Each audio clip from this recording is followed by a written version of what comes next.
Hola, buenas tardes. Bienvenidos a nuestro quinto conversatorio. Quinto. Pensar para decidir, ¿cierto?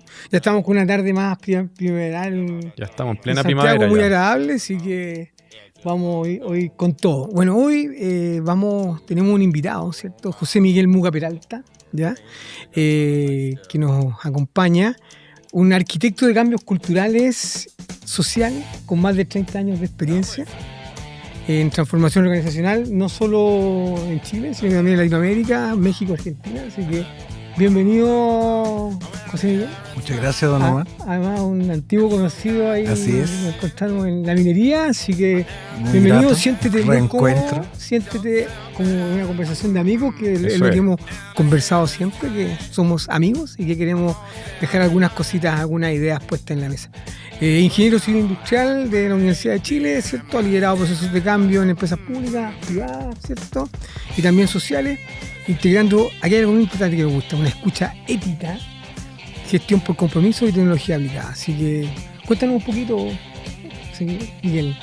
Bienvenido. Muchas gracias. Bienvenido, Oye, encantado de estar aquí con ustedes, muy, muy agradable. Quizás, bueno, tenemos que entrarle a la conversación, pero pienso que voy a andar como con el chiste de los fenicios, porque lo que tú dijiste de la escucha ética, creo que es lejos lo más relevante que puedo comunicar. Así que cada pregunta que me hagan, con seguridad voy a decir, escucha ética es lo que hay que hacer. Maravilloso, me ahorraste la pregunta. O sea, yo cuando me presentaron y leí tu currículum, lo primero es partamos por la escucha ética. ¿Qué es lo que vamos a entender por escucha ética? ¿Qué significa? Está bueno, fíjate que busqué en la IA qué es escucha ética y no hay. Lo que hay es ética de la escucha, ¿ya? Pero ¿Cuál es lo que yo ahora hace muchos años que he estado trabajando con esta distinción de escuchar, ¿ya? Escuchar para innovar, escuchar para colaborar, escuchar para crear identidades, como parte de una disciplina en la cual yo he estado, ¿no?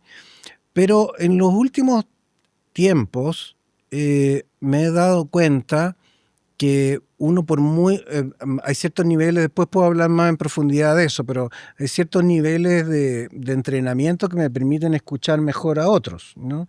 Desde lo escuchar simple, que es el escuchar los hábitos, los comportamientos, los intereses, las necesidades, las insatisfacciones, a un escuchar más profundo, aprovechando que me diste que me contaste que tenías un background en historia, que es el escuchar de cómo la historia se hace presente en los cuerpos de los seres humanos, sin que los seres humanos sepamos que estamos inmersos en una cosa mucho más grande de lo que nosotros pensamos que podemos estar, ¿no? Así es. Entonces, ese es como un nivel mucho más complejo de escuchar. ¿Por qué? Porque yo soy también afecto a la época en que estoy metido, o sea, tendría que salirme, ¿no es cierto?, del agua en que estoy para poder entender en qué estamos, ¿no? Y el escucha ética lo quiero resumir en una sola cosa, que es escuchar con el compromiso de entender en qué mundo de preocupación está el otro, ¿ya? Y eso cuesta mucho, en gran medida porque hay algo que yo le llamo las trampas, porque hay mucha trampa, que es... hago como que escucho, creo que escucho, sin embargo, en mi cabeza no hay preguntas, no hay indicaciones, más bien hay intereses de querer hacer una pregunta correcta, querer demostrar tal o cual cosa, querer compartir mi experiencia en vez de escuchar la tuya. O sea, yo hoy día tuve 2, 3 reuniones y me di cuenta varias veces que no estaba escuchando. Y tenía el firme propósito de escuchar, porque me embargaba esta cosa de, por ejemplo, querer contar yo lo que yo estaba viendo de lo que me estaban diciendo, ¿no? Entonces paraba de escuchar al otro. Entonces, la escucha ética la pongo como título, como la escucha donde hay un compromiso honesto, sincero, transparente, de escuchar con las preocupaciones del otro. Otra cosa es las habilidades que uno tiene para hacer eso, esa harina a otro costal, pero por lo menos el interés de escuchar a otro. Oye, eso justo nos lleva a la primera pregunta, sí, la entrada, ¿cierto? Primero que nada, gracias por venir, José Miguel. A ver, tú has estado frente de distintos cambios culturales, sociales, diseño organizacionales de largo plazo, en grandes empresas, ¿cierto? Entonces, desde tu experiencia, ¿cómo ves el momento el actual, ¿cierto? Donde, un lado, la organización tiene que decidir rápido, ¿cierto? Segundo, en entornos que son cada vez más complejos. Y ahora agreguemos lo que IA está entrando al juego, con lo cual, tal como dices, si antes había tiempo para pensar y escuchar, ahora cada vez es menos. Entonces, cuéntanos un poco tu... Claro, está muy, muy interesante esta pregunta. Antes de la IA, o sea, primero yo soy primero un aprendiz, pero además me fascina. Por lo tanto, soy bien imparcial a la hora de hablar de la IA porque me encanta, ¿no? que esté. Y además considero que es un cambio tan radical como, no sé, la época que nos convertimos, pasamos de ser cazadores a agricultores, digamos, o sea, así de radical, ¿ya?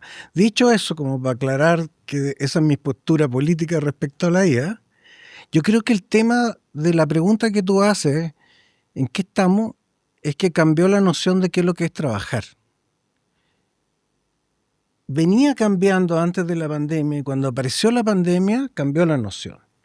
Y cambió la noción, yo creo que las empresas todavía, mi experiencia es que todavía no se dan cuenta que el mundo del trabajo ya no es el mismo que antes, que la intención por la cual alguien trabaja no es la misma que antes. En particular,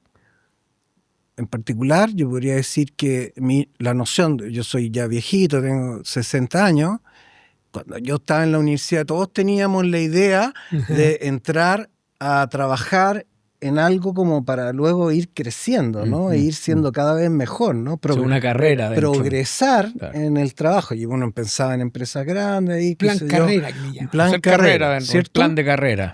Esa noción del progreso es una noción que está quedando como parte de la tradición, no como parte de lo nuevo que viene. O sea, hay gente que no le interesa progresar, punto.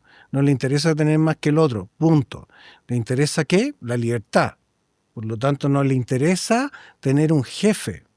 Y se autodenomina emprendedor, aunque no emprenda nada, pero en fondo a mí me gusta la palabra, los españoles dicen una palabra que me gusta mucho, autónomo. Es decir, no dependo de mí nomás. Punto. Yo me declaro autónomo. Y la otro rasgo que está apareciendo en el mundo del trabajo es que hago lo que me gusta, ¿no? No hago algo que esté obligado por.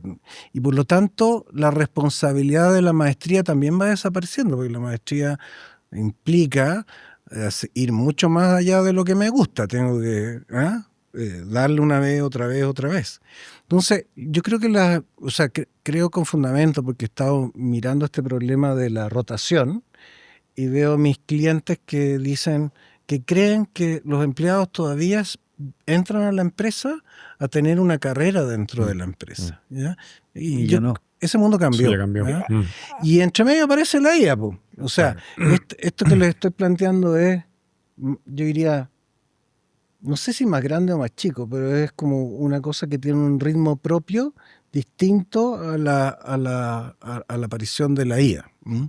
Ese desafío no es solo tecnológico, ¿cierto? Sigue siendo el cognitivo al final de la cuenta. Cuando necesitamos diferentes formas de pensar y no seguir utilizando los mapas mentales antiguos, sino hay que avanzar en cierta forma hacia este mundo, ¿no? Teníamos una conversa que tú me hablabas y me decías que ya la IA no es la que te va a reemplazar, te va a reemplazar el que... Es que me gustó te va a reemplazar el que dice. Cuéntanos un poquito. La IA no te va a quitar el trabajo, el que te va a quitar el trabajo es el colega que está usando la IA. Claro, ¿no? un poco lo que hemos hablado del copiloto, nuevamente aparece criticáis pensamientos, ¿cierto? Claro. Bueno, en esa misma línea, para seguir con lo que tú planteas, o sea, es interesante, en los pocos minutos que llevamos, de alguna manera ha estado presente casi sobrehablando la historia. Y efectivamente en esta escucha ética, tú has planteado el tema de la historia y señalaste una cosa que es bien interesante, como nosotros no nos damos cuenta. No somos conscientes de que estamos en un proceso histórico. Nosotros podemos identificar grandes procesos históricos, pero como se dice con el diario El Día Lunes, con la larga duración, con la perspectiva. Yo siempre pongo como, por ejemplo, como caso, no sé, la Revolución Francesa. Los franceses de aquellos años del 1789, la verdad que no eran conscientes de la revolución, Claro. y cuando van camino a la Bastilla no están conscientes del gran hito, y así pasa. Ahora, dicho eso, yo sí tiendo a pensar que hoy sí estamos un poco más conscientes de que estamos en un proceso de una revolución por la misma aceleración histórica. Lo que tú planteas recién, ¿no es cierto?, del cambio en los hábitos del trabajo. Uno lo podría decir, esto es tan revolucionario como quizás pasó con la revolución industrial de a fines del siglo XVIII, comienzo del XIX. Hoy día tenemos más conciencia. Pero no obstante eso, pero sí creo que hay algo que es permanente. Es en esas decisiones, en esa arquitectura, en ese diseño de los cambios sociales que van pasando, en donde uno coparticipa o no, y en tu experiencia, en la implementación, ¿cuánto pesa el pensamiento crítico en esos diseños, en esa toma de decisiones, en esos análisis? Y si a lo largo de tu experiencia, ¿cómo podría graficar, más que nada, identificar, más que graficar, identificar momentos en los cuales tú ahora, posteriores, has notado una falta de pensamiento crítico al momento de tomar una decisión? A ver, ustedes me llevan mucha ventaja en la distinción pensamiento crítico, ¿ya? Así que no pretendo responder bien eso, pero si tú me haces ese ruido, ¿no? Pensamiento crítico, ¿qué es lo que a mí me produce? Es un pensamiento que está cuestionado en sí mismo, ¿ya? Un pensamiento, o sea, pensar crítico para mí es pensar que lo que estoy pensando no necesariamente es lo correcto. Ujú. ¿Ya? Y por lo tanto, ¿qué es y esto lo digo no desde la teoría, sino de la práctica, es nunca me meto en un proceso, en un rediseño, en algo sin antes escuchar por lo menos a 15 personas distintas que dominan ese proceso. Por lo menos 15, ¿ya? He llegado a escuchar 60 personas en un proceso, ¿no? ¿Con qué propósito? No con el propósito de entender nada, con el propósito que las voces de esa gente me transformen a mí, que me hagan parte de su lío. Entonces, mi pensamiento ya se vulnera, es un pensamiento que está sujeto a la vulneración en términos de que son los otros que se encargan de ponerme un ruido en la cabeza que yo no tenía antes. La metáfora es decir, es imposible hacerlo, ¿no? A lo mejor la gente que hace meditación, yoga, yo no lo hago, pero la metáfora es ponerse como abierto, abrirse a vaciar lo que yo pienso, para dejar que otros me transformen, ¿no? Yo vuelvo a insistir, yo no soy ni académico, ni manejo teorías, o sea, mucha práctica, pero hay un filósofo coreano, Jung-Chul Han, donde ponen un capítulo en uno de sus libros, me gusta mucho, la reflexión de que escuchar es hasta que el otro te transforme. Ujú. O sea, mi proceso de escuchar tiene que ser tal que de tanto escuchar al otro ya no soy yo. Ujú. ¿Vale? Entonces, quiero poner eso como crítico, es decir, si yo me enfrento, por ejemplo, a una operación minera, mantenimiento minero, para ponerle, ¿ya? Y yo creo que el mantenimiento es de una cierta forma, y voy con mi modelo de mantenimiento para llegar a implementarlo así. Claro, puede que en algunos casos le apunte, pero en otros puede que Tu derecha nada puede que ver con la cultura local. Justamente. Entonces, antes que hacer nada, antes de yo ver cómo implemento, a ver, voy a ir a escuchar al otro para ver cómo implemento lo que yo ando trayendo, chao, no me interesa lo que yo pienso. Lo que dejo es que los otros me digan qué es lo que les pasa, y en ese escuchar me revelan también las resignaciones, me revelan también los dolores que tienen sobre lo que no pueden resolver, las promesas que no pueden cumplir, ¿me entiendes, Ángel? Entonces ahí es donde yo puedo empezar a conectar esto con esto otro, y empiezo a traer mi pasado para conectarlo con esos dolores que se van Yo, apareciendo. cortito, en eso te escucho y también no puedo dejar de pensar en algo que mencionamos en uno de los capítulos anteriores. Es en esa escucha. ¿Ah? ¿Cuánto pesa la experiencia? ¿Ah? Porque yo te escucho y siento en el ambiente, recién nos conocemos, pero siento el peso de la experiencia en el ejemplo que pusiste, el tema minero y en todo tipo. O sea, ¿cuánto le asignas a eso? Sobre todo hoy día que estamos también tan sensibles a los temas de la madurez y eso.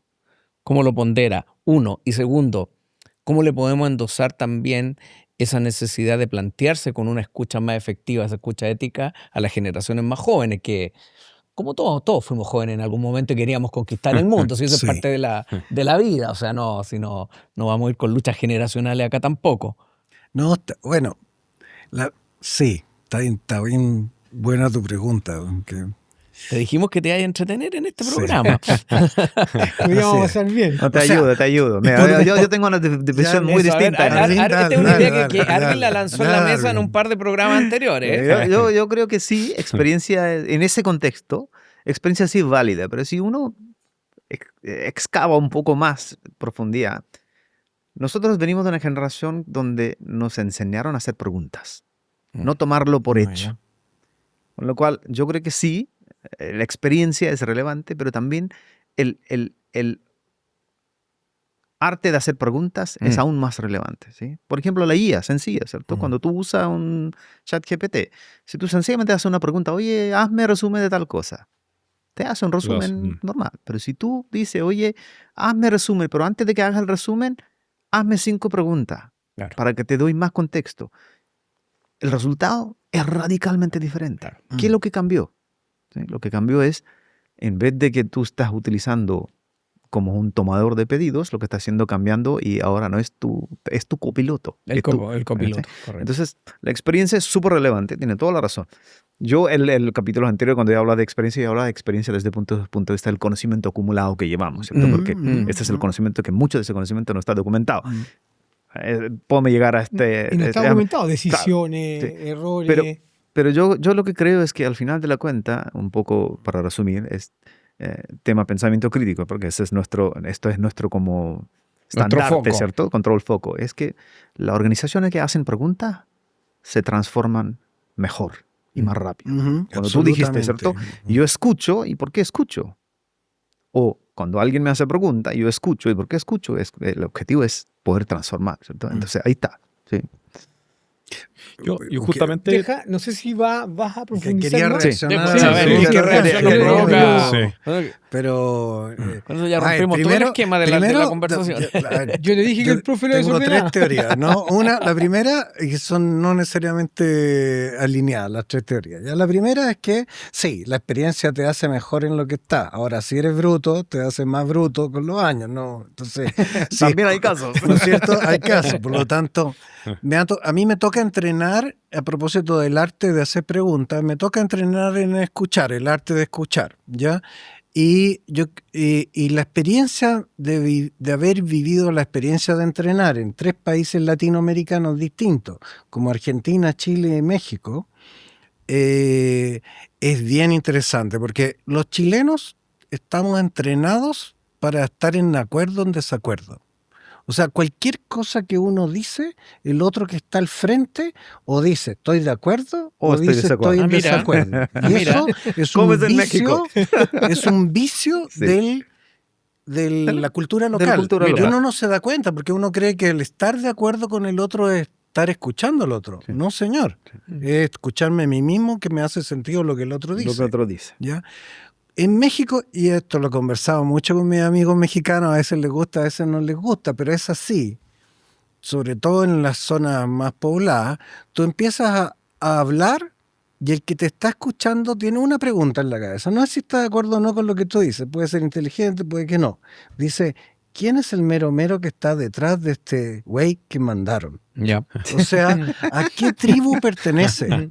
¿Pertenece a la tribu de mis amigos o a la tribu de mis enemigos? Y una vez que yo dilucido eso, determino si lo que está diciendo está bien o está mal. Okay. ¿Estamos? O sea, México es de las culturas, que yo por lo menos no conocí otra en Latinoamérica, más como lo digo de buena manera, no quiero decirlo malo porque quiero mucho a mis amigos mexicanos, pero una cultura de tribu, de mafia dirían algunos, ¿no? De colectivos que compiten unos con otros, donde las familias son súper importantes, como familias empresariales, me refiero a Digámosle, grupos, hay ¿ya? lealtad hacia Hay el una círculo. lealtad a las pertenencias. a las sentimiento de pertenencias, como pertenencia. los japoneses, ¿me entiendes? Como los italianos, Italiano. anda en ese rango, ¿no? Sí.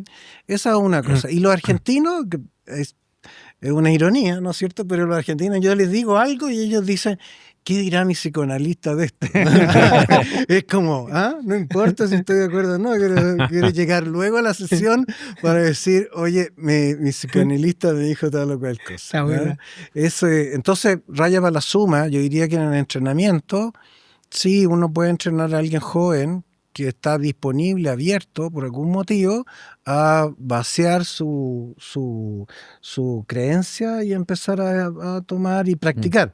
Además es un hábito esto, o sea, tanto evitar el hacer preguntas, me empiezo a convertir en un preguntón. Bueno, son las Ese- características que hemos yo, dicho. yo creo que también va muy linkeado también como tú bien dices, de cuando te ha tocado de entrevistar a personas o gente, también va muy linkeado al tema de empatizar también. Yo creo que Absolutamente, hay un tema ahí bien importante porque yo creo de ponerse en lugar del otro también. Yo creo que también eso, como tú bien dijiste, de mi propósito de alguna manera de sentarme con esta persona y entender sus dolores. O sea, de ir más allá de finalmente, como tú bien dijiste, de hacer de encontrar si está bueno o está mal lo que está haciendo, es finalmente empatizar y de alguna manera también identificar esos dolores de cada una de las personas. Y ahí, Pablo, una sola salvedad muy cortita, pero es empatizar, agrégale según el otro. O sea, no es que yo me crea muy empático contigo, es que tú te crees que yo soy empático contigo. Y eso hace una gran diferencia en la escucha. Perfecto. Voy a volver a la pauta. Dale nomás. ¿Ya? Chuta. Un poquito, se nos fue algo actualmente. ¿En qué estás ahí, José Miguel? Me llamó algo la atención que hay traza. Sí, básicamente estoy impulsando dos iniciativas. Una que es Traza, que sintetiza mi experiencia en trabajo organizacional, ¿ya? Y me estoy orientando a cómo a partir de lo que yo ya conozco de las organizaciones puedo hacer consultoría en problemas concretos, ¿ya? En psicología sería algo así como, en vez de hacer una gran terapia, como es un cambio cultural, hacer resolver un conflicto concreto que alguien tiene, desde el punto de vista de solucionar un problema, y particularmente procesos. O sea, tú dices, estoy atorado con este proceso en particular que me duele la cabeza, y entonces ahí yo creo que lo que vale, y es donde estoy poniendo mi énfasis, en decir, ok, te soluciono este problema en 1 mes, 2 meses, y voy a ocupar yo estoy confiando mucho hoy día en las tecnologías que hay disponibles. Hay mucha tecnología disponible para la resolución de problemas como procesos y ese tipo de cosas. Entonces, Traza para mí es sinónimo de hacer fluir procesos que están estancados, ¿ya? Y el otro proyecto, o más que proyecto, porque llevo ya varios años en eso, es Nita, que se escribe Neta, es una palabra india. Es un nombre, Nita es un nombre indio, que es una empresa que partió haciendo apoyando a las compañías a hacer proyectos en el espacio comunitario, ¿ya? Y que hoy día lo hemos ido ampliando eso a resolver problemas que a veces tienen las propias compañías adentro con sus trabajadores, problemas que tienen con grupos, segmentos de clientes que quieren hacer una oferta que no saben cómo llegar, ¿ya? Y evidentemente también el tema de las comunidades y la autorización social que hay en torno a ciertas operaciones. Se está poniendo cada vez más complejo eso para las compañías. Hay harto de negociación. Mucho de negociación. El tema tuyo que tú manejas, el de los sindicatos, ¿no? No es que te esté ofreciendo algo, pero claramente, absolutamente, ese es un tipo que le llamo yo una problemática humana relevantes dentro de las organizaciones. Y NITA está orientado a eso. Ahí, ¿ya? perfecto. Ese es el foco que tenemos. Gracias ahí para quedar un poquito actualizado en lo Sí, que está. muchas gracias. Y la pregunta que me toca hacerte, yo sé que tú, bueno, trabajamos juntos, decirlo. Sí, señor. Estuvimos ahí en Radomiro Tomic, en Codelco, ¿cierto? Con una empresa bien querida. Y nos tocó, yo ahí te conocí, ¿cierto? A mí lo que siempre me gustó de eso fue que tú siempre llevaste las preguntas, ¿cierto? Hacías muy buenas preguntas. Yo me acuerdo cuando nos entrevistabas, cuando decías tú, yo entrevistaba de a 15 no sé, a 60 personas. Y ahí me nace ¿cuáles son las preguntas que siempre hay que hacerse antes de implementar una solución tecnológica? Tecnológica. No solo compleja, sino que tecnológica. ¿Por qué? Porque el otro día escuchábamos acá a Jaime. Jaime decía que muchas veces las personas guardan sus propios vicios, pues no van a decir, oye, yo si me demoro 4 o 5 horas en esto y puedo ir a tomarme un cafecito y guardar el papel, sigo como estoy, ¿te das cuenta? Entonces, eso sí nos puedes un poquito ahí Claro, voy a tratar ayudar de, en el de relato. Ya, de ¿no? hacerlo Gracias. como expreso, eso que tú me preguntas. Sí. Pero, a ver, primero que nada, no hay que ser ingenuo en términos de que todo cambio cultural implica un cambio de poder dentro de la organización. Es poder. Eso es poder. Por lo tanto, si hago un cambio, me jodo a alguien. Eso es no hay de otra. La pregunta Eso es un hecho. Es un hecho. Por lo tanto, hay que saber. Alguien pierde. Sí. Alguien pierde. ¿Ya? Entonces, en ese alguien pierde, cuando yo implemento me voy a ir ahora a lo más específico, ¿no? Que es un cambio de un proceso. Sí. ¿Ya? No sé, gestión de órdenes de compra, para ponerle un nombre. Si yo hago un proceso de gestión de órdenes de compra y lo hago tan automatizado y explícito que me permite tener una cierta transparencia de lo que está ocurriendo ahí, hay negociadores que van a perder poder. Porque voy a empezar a ver, y además si le aplico inteligencia artificial, voy a empezar a ver patrones de comportamiento, etcétera, etcétera, ¿no? Entonces, primera regla es, no puedo abordar una implementación de una tecnología que impacte realmente en un proceso sin pensar que alguien va a perder. Y tengo que saber quiénes pierden y por qué pierden. Entonces, lo segundo es, y ahí yo tengo como 3 preguntas básicas, ¿ya? La primera es hábitos. O sea, me paso desde el flujo, desde el principio hasta el final de los hábitos, ¿no? ¿Cómo pasa esto? O sea, la pega latera de ir escritorio por escritorio hay que hacerla, que es reconocer, esa persona se sienta en las mañanas, en las tardes, hace esto, cambia esto, usa esta pantalla, usa el Excel para tal o cual cosa, para registrar los compromisos, usa el correo electrónico, todo eso lo tengo que mapear, y eso es hábito. Y acompañadito de esa conversación es qué insatisfacciones tiene la gente en esa manera de hacer las cosas que tiene hoy día. O sea, yo no parto de, vamos a llegar. No, primero, ver en qué están, ¿ya? Segundo, una cosa que ya viene con una deformación, ¿no? O sea, es una intención lo que yo hago ahí, que es decir, ¿qué promesas hay en juego? O sea, ¿quién promete quién para cumplir con qué? Y eso ya es un push que yo pongo, porque la gente no entiende necesariamente su trabajo como cumplir promesas. Entonces yo, al hacerle a veces a alguien la pregunta de qué promesas tiene, a veces me miran con cara de pescado diciéndome es que yo no tengo promesas o no puedo prometer, que es básicamente lo que muchos contestan, no puedo prometer. Entonces miro la red de compromisos, quién promete, a quién le promete, qué le prometen a esa persona. Y esa es una capa de coordinación, ¿no? Y lo tercero, como en este nivel que está, la pregunta que me están haciendo es miro identidades, y ahí está el tema del poder, que es, ya, ¿qué juicio tienen sobre ti? No, que soy amarro las cosas y no las dejo fluir, etcétera. O que no, es que yo tengo que revisar las cosas porque si no pueden quedar mal. Entonces, yo sé que esa persona... No pasa nada hasta que yo haya revisado. Exactamente. Y tenía una fila de cosas para revisar. Y tenía un cuello de botella de la... Entonces, en esa conversación de identidad en realidad son 3 preguntas. Una es, ¿qué dice la gente de quién eres tú? Segundo es, ¿qué te gustaría que dijeran de ti? ¿No es cierto? Y tercero, ¿cuál es tu plan para pasar de A a B? Y a veces en ese plan es donde yo le puedo decir, pero es que con esta tecnología tú puedes pasar de A a B. O sea, Esa es tu ganancia. puedes tener control de 200 veces más del control que tienes, y que lo que te interesa es tener control. Y una cosa que hago muy contra los libros, porque si uno lee un libro de McKinsey o de Deloitte, te dicen lo que no puedes hacer es diseñar procesos que están mal, ¿cómo se puede decir?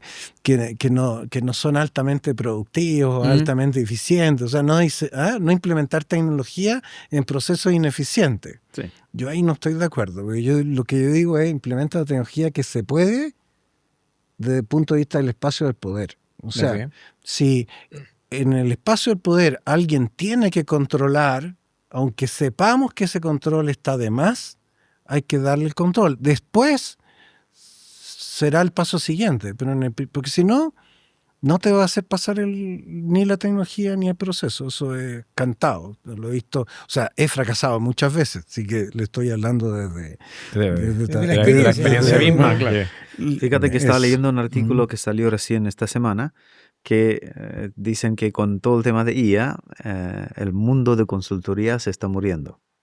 Es como ya cada vez van a haber menos consultores porque hoy día tú preguntas a IA y ella te hace la misma consultoría con una, probablemente no 100%, pero toda la información que está públicamente disponible, tú eventualmente puedes llegar a armar ciertos modelos y ciertas cosas con una precisión más o menos 60-70%, pero es un punto de partida.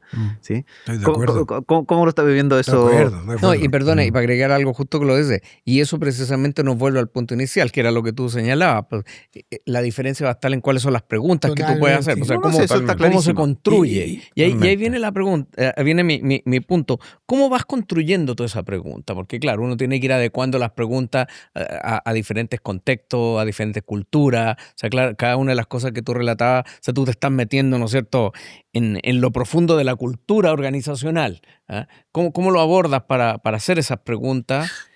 Sí. ¿Y cómo cuidas también de no entrar ¿no es cierto?, a pasar una retroexcavadora a veces? Porque si hay algo complejo es transformar las culturas organizacionales. Te puedes pasar un rato y tú decías, mira, yo voy a este punto concreto, tengo que resolverlo y tengo que resolverlo relativamente rápido. Sí. A ver, una vez un jefe muy importante que yo tuve para mí, me dijo, después de ver cómo él le preguntaba a alguien muy joven que tenía un cáncer que iba a morir, le preguntó, ¿estás preparado para morir y qué te falta para que te mueras tranquilo? Entonces yo salí y en el ascensor le dije, ¿cómo le hiciste esa pregunta? Y me dijo, es que tú eres un tecnócrata capaz de ver a alguien partido por la mitad y no le preguntas dónde perdió la mitad. Otra mitad. Mira. Entonces, eso me dejó yo era muy joven y me dejó marcado para el resto de la vida. Entonces, lo que tratando de responderte la pregunta, lo primero que hago es preguntar, y a la gente le gusta que le pregunten. Y cuando uno le pregunta por sus dolores y alguien te anuncia un dolor posible y tú le dices profundiza más, la gente te lo cuenta. Porque ¿sabes qué? En las organizaciones no hay gente que escucha. O sea, los conversatorios, me encanta que me hayan invitado a un conversatorio, pero deberían llamarse escuchatorios. ¿Ya? O sea, en las organizaciones no hay. En un proyecto ahora estamos tratando de implementar en reuniones de cursos de colegio, ¿ya? Un escuchatorio, o sea, que una de las reuniones de curso sea para escuchar. Para escuchar. ¿No? Ahora, cuando se lo planteé, un profesor dijo, qué bueno, ahora me van a escuchar a mí. Le decía, no, es al revés, usted tiene que escuchar a los apoderados. Entonces, lo que te estaba diciendo ahí es, a la gente le falta que la escuchen. Entonces, cuando uno tiene esta escucha ética, que es una escucha con el compromiso de entenderte lo que te pasa y qué es lo que te preocupa y en qué están y cuáles son tus hábitos y tus dolores, se abren. O sea, hasta ahora nunca me ha pasado que alguien diga, no quiero hablar. Es decir, tú le pones y se abren. Entonces, luego tengo que unir, ¿no? Y ahí Además, tiene que siempre eso ver. está relacionado con sí. un proceso. Pero además es una cosa muy humana. Sí, se parte de la naturaleza humana. Cuando uno mira tantos problemas mentales que tiene la sociedad hoy día en general, parte de eso, o sea, la necesidad que tiene cada persona en sus distintos ámbitos de ser escuchado. Claro. Imagina, no es el tema de nosotros entrar en los ámbitos más privados, pero proyéctalo eso en una empresa. Muchas veces los problemas que tienen las empresas se van a resolver en escuchar al otro. Y no pasan a veces por resolver cuánto más va a ganar, sino que en Quieren esta ser otra instancia, escuchados, sí. el escuchar Sí. es un problema muy de una sociedad contemporánea. Y claro, y ahí Omar, no, es que no es solo un proceso. Si la gente cuando está metida en el trabajo está su identidad, está su reputación, está su mayor cantidad del tiempo en el día, está queriendo ser reconocida. Entonces, claro, el proceso es la excusa para poder sentarte con alguien a entender en qué está su mundo. Y luego, ¿por qué me gusta meterme en el diseño de procesos así express? Porque veo la felicidad rápida. Cuando estoy diseñando a nivel de arquitectura, oye, qué lindo, y queda a nivel de gerente, ¿no? Oye, quedó bueno el cambio, y armaste esto, y en unos años más va a pasar a lo mejor algo. Cuando tú estás arreglando un problema del grupo de compras, que no logra que lleguen las órdenes de compra, si lo arreglaste, ellos te van a decir, oye, muchas gracias, o sea, qué bueno por mí, qué bueno porque hoy día puedo llegar a la casa tranquilo, etcétera. Entonces, en fin, eso ahí es como... esto se cruza mucho con Criticai. O sea, lo que nosotros hablamos, la plasticidad que tiene para meterse, disculpan que haya parecido tan duro y poco empático los procesos, al decir el proceso y poco humano, y poco humano, pero te conozco, Marta. Pero claramente si voy y juego ahí, tengo la plasticidad para resolver cualquier problema con Criticai, ¿no? Sí. O sea, cualquier proceso, se lo puedes adaptar a cualquier proceso. Y te ayuda rápidamente, te resuelve. Es como, me acuerdo con mi papá, es como un cliente que estamos firmando, y todavía no hemos firmado, pero estamos en última, y nos está preguntando, oye, bueno, me va a entrenar con el tema de criticar y con el tema de pensamiento crítico, pero ¿para qué sirve esto? Al final de la cuenta. Claro. Entonces dije, la respuesta que vamos a dar es, oye, hoy día el liderazgo, ¿cierto? El tema del liderazgo, que es súper relevante, pero el liderazgo hoy día es distinto, ¿sí? No es el mismo liderazgo de década pasada. ¿No? Es nosotros estamos llamando como modelo ABC. ¿Sí? A por anticipar, B por balancear y C por conectar. ¿Y qué significa anticipar los cambios, las tendencias? Un líder tiene que ser capaz de hacer eso. Balancear y ¿qué? Lo humano con lo digital. ¿Sí? Ya no solamente estás trabajando con lo humano, estás trabajando con humanos y lo digital, la tecnología. ¿Cierto? Y en este caso IA. ¿Sí? Muy pronto, de hecho ya tenemos agentes con inteligencia artificial. Están trabajando junto con tu parte del equipo. Sí, con tu equipo. Y el conectar es lo de siempre, ¿cierto? Es lo que tú dedicas al final, de conectar todos los puntos. Oye, la visión con la estrategia, con el propósito y con los datos, ¿cierto? Entonces, las organizaciones que van a lograr hacer esto, los líderes que lo van a lograr hacer esto, son los líderes que van a transformar sus organizaciones. ¿Sí? Y el modelo del pensamiento crítico o del Criticai justamente te enseña esto. ¿Sí? ¿Cómo haces las preguntas? Que no se te queden las preguntas. ¿Sí? No es hacer por hacer, sino ¿por qué? ¿Para qué? Y además ¿con qué propósito? Es de rápida aplicación. Exacto. Y pues nos pasó en la Fundación Minorte cuando diste esa charla ya, ¿cierto? Que fue muy interesante. Y yo no quería dejar de... Yo recuerdo se tomaba un mejoral, porque eso según él para él era lo mejor y lo más rápido para un dolor. Cuando me habláis el mejoral, me decían que ya no existen los mejorales. No existen, ya no existen los mejorales. Te estoy hablando de una historia Chumador, que cuando lo escucho acá y cuando tú dices enfocado en la optimización de procesos de negocio y después lo traducimos, ¿cierto? A un lenguaje más terrenal y decimos, oye, ¿sabes que yo te resuelvo un problema? O te destapo, ¿cierto? Te hago fluir esta cuestión. Creo que eso es impactante. Yo creo que esa cuestión no está en este diseño tan burocrático, tan grande, en donde está en una mesa. Ahora entiendo la conexión con el mejorar, claro, porque cuando ya fluye... Sí. Ya te sientes bien. Y me aliviaste, me aliviaste. Oye, como siempre eso nos pasó el tiempo, así que dale, haz el cierre, Nuevamente, Pablo, hay sí, una pregunta, ¿no? La última pregunta. Sí. José Miguel, tú hablaste un poco del poder, ¿cierto? Justamente el tema del proceso. En estos procesos de cambio social y cultural a gran escala, ¿cómo se mantiene la transparencia en la toma de decisiones cuando hay tantos actores y de alguna manera variables presentes? Pucha, es muy difícil tu pregunta. Po.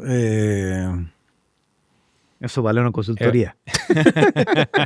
No quiero- Te va a pasar la... Me va a pasar lo malo que es la última pregunta, entonces no puedo pasar. Pero, a ver, ¿cuál es el sentido de la pregunta? Cuando dices lo de la transparencia, ¿te refieres a qué específicamente?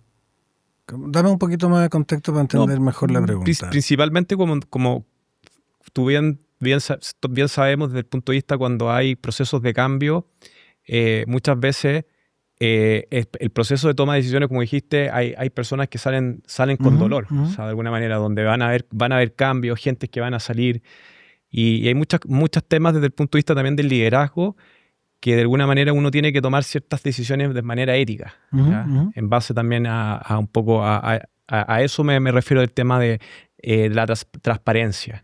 Sí, en el fondo no solo informar, No es solamente sino informar. involucrar, ¿no? Involucrar, Es lo que más o menos claro. hasta ahora ha dicho... Quizás no sé exactamente si te estoy respondiendo la pregunta o si va para allá la cosa, pero es a propósito de las negociaciones colectivas y todo eso, como yo he estado más bien por el lado del tema de las comunidades y las negociaciones con las comunidades, lo que yo no creo en el pierde-pierde, de que hagamos algo donde tú sacrificas y yo sacrifico. No. ¿Ya?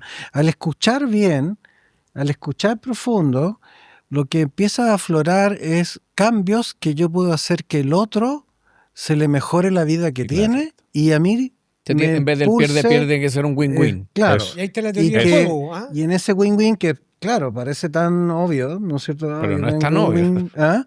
Pero en eso es, claro, hay que escuchar de tal manera de lo que yo estoy proponiendo en el otro que pareciera que le voy a quitar poder. O sea, cuando dije al principio uno llega y tiene que tener eso claro, es porque lo que tiene que hacer es revertirlo, y la manera de revertirlo es cuidar que lo que va a perder a lo mejor se convierte en otra cosa que le va a Eso. producir valor. Justam- Y eso es lo que tengo Eso que es, entender. Eso. Entonces ahora hay una cosa que está por ahí dando vuelta en mi presentación, pero es, y por eso es tan relevante co-crear.